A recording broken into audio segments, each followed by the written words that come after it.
La prêle, bon, ben, ça, c'est une petite plante qu'on retrouve encore. C'est ça, on le voit aussi, ça en est une justement avec une tige creuse. Ça va pousser près de cours d'eau, plus dans des milieux plus humides.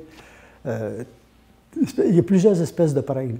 Mais la prêle qu'on va utiliser, mais cette prêle-là, elle va pousser plus dans des milieux humides. Tu as de la prêle des champs, t'en as, c'est juste une tige toute seule, ça, c'est autre chose. Celle-là, elle ressemble comme un petit sapin, si tu veux, quelque chose semblable à ça. C'est assez touffu. D'ailleurs, les aînés dans la communauté, ils disent que c'est une queue de renard, parce que c'est très, très touffu. Ça ressemble à une queue de renard. Puis je pense qu'en anglais, il y a quelqu'un qui m'a dit tantôt horsetail, qui appelait ça.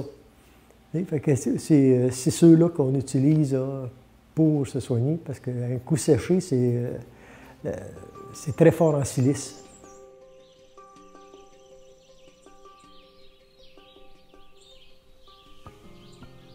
Ici, on a la prêle.